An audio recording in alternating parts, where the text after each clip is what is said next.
So if you're keeping up with the manga for My Hero Academia, then you know we're in the endgame right now. At least that's how it's looking. The final battle is being set up and we have 1, maybe 2 more years left of the story. And you might notice that there is a lot left to conclude. A lot of plot points, a lot of character conflicts. So today I want to get into that and discuss just what kinds of things we can probably expect, and what kinds of conclusions we might reach in the story. But before getting into the video, be sure to like and subscribe if you want more content like this, and it really does help if you hit the bell icon and comment your thoughts. And if you really want to support the channel, head on over to my Patreon in the description below. It all helps out. Anyway, back to the video. Now, the main strategy the heroes are attempting to employ is all about separating the main threats from each other, but the question is, how? With what's been set up, there are a few things we need to keep in mind. We do know they plan to use Aoyama to trick All for One, but again, not how. Although in chapter 340, I don't think it's a coincidence that it shows Shinso at the end when his entire thing is built around deceit. Whatever their plan is though, I think we can expect it to revolve around luring Shigaraki and the villains directly to UA's campus. Let me explain. The latest arc has put a lot of attention on the UA barrier and the details of its functioning. It would be really weird for all this setup to happen without it being story relevant, and a lot of those details are perfect for a strategy like this. 1. The walls around UA are constructed specifically to counter Shigaraki's decay. 2. Different parts of UA can be moved around in unspecified routes. This is currently just underground, but Hatsume is shown working on making it airborne. Everything about this is set up in a way that's perfect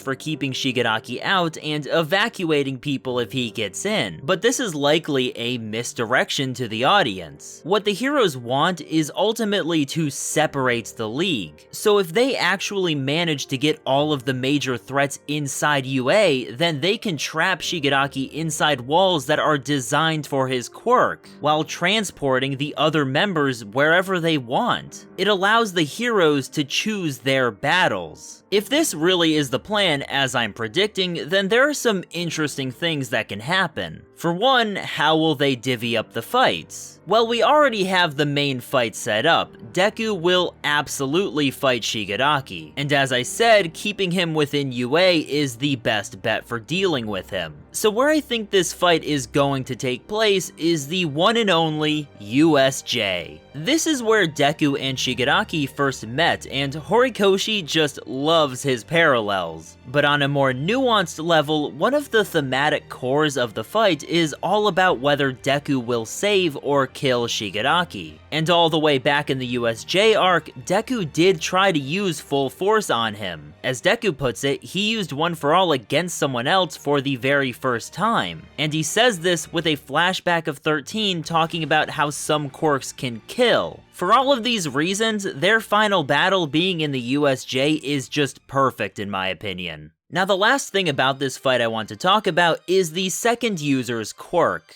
We still haven't seen Deku use it, even though he should have access to it by now. The second user is cooperating. And this is weird since he uses literally everything else in the Lady Nagant fight. He didn't have a reason to hold anything back that we know about. My theory for this is because the quirk is very deadly by design, something he can't necessarily hold back if used. This would again connect to Deku's main conflict in this fight, as him using that quirk would be the central conflict of the fight for Deku. Plus, it would connect to the second user's statement about how in his time, victory meant life or death, and he has killed many people. It's too soon to get into specifics, but that seems like the most likely thing to me. But moving on, the next fight worth discussing is Dabi versus Todoroki. This one is obviously not going to be a straight up 1v1, I think. Endeavor has just as much of a stake in this fight. We can at least be sure that those two will be trying to fight Dabi. Most likely, they will try to reason with him and arrest him if possible, but it's pretty apparent that Dabi is well beyond reason at this point. This'll probably end up with Dabi burning himself up in his attempt to gain revenge. Ever since revealing his identity, he has gotten a lot more reckless with his flames, which is shown in his spreading scars. While I think this is the most simple outcome, it's also the one that is being set up and makes the most sense thematically for his character. Aside from that, let's talk about Uraraka and Toga. Now, Toga has other things on her mind right now. Since her last encounter with Ochako, she seems to have found her resolve, while Ochako started questioning things. Ochako is likely going to be the one to confront Toga this time instead of the other way around. With how spread thin the hero's forces are, it's very believable that she can get some one-on-one time too, and if it's not one-on-one, then maybe Suyu will be there, since she was there at the previous two encounters. In these previous instances, it was just Toga spouting a bunch of stuff that was nonsense to Ochako, someone who wanted to be understood but couldn't. But now I think the tables will be turned. Ochako will try to get through to Toga, but Toga won't understand, and will be too determined to listen. After all, this is during the aftermath of Twice's death, and she just got encouragement from Dabi, the most deranged person in the league.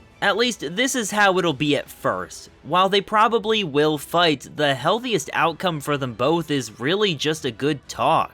One where they try to actually understand each other. It's hard to say if Toga will be saved, but whatever happens, I don't think Ochako will give up on her or dismiss her this time. And those are just the three main fights. There's a lot more, like who takes on All for One? The most popular theories are Shigaraki killing him and thus freeing himself to some extent, or Bakugo fighting him as a form of personal redemption for his part in the Kamino incident. There are other theories, but I think those are the most likely. Aside from that though, it will be very hard to actually separate All for One from the League. Don't forget, he has a quirk that specifically warps people to and from his location. I have no idea how the heroes plan to deal with that, but it's worth keeping in mind as a potential wildcard. There's also Spinner and the mutant subplot to think about, and I would like to think that Spinner gets a cool fight. Maybe against someone like Stain, since he was the one he was originally inspired by. As far as Spinner goes though, I do actually have a personal theory that, like Gigantomachia, he'll be given a bunch of simple quirks to actually be something of a powerhouse. And that will end up being Bakugo's fight. But that's just something I want to happen, take it with a grain of salt. I just think there's some really neat symbolism there. Even then, trying to predict this final arc in the mold of a series of fights is probably really short-sighted. Spinner doesn't need a multi-chapter battle to make an impact on this arc, he just needs to be plot relevant, and that can mean a lot of things. That's kind of the same for a lot of characters. Class 1A is probably not going to get a bunch of individual fights, but they'll all have a part to play. A good example is Momo. She just needs to have an important leadership role in the war since that's what was set up for her. Something like that where they can all show how far they've come.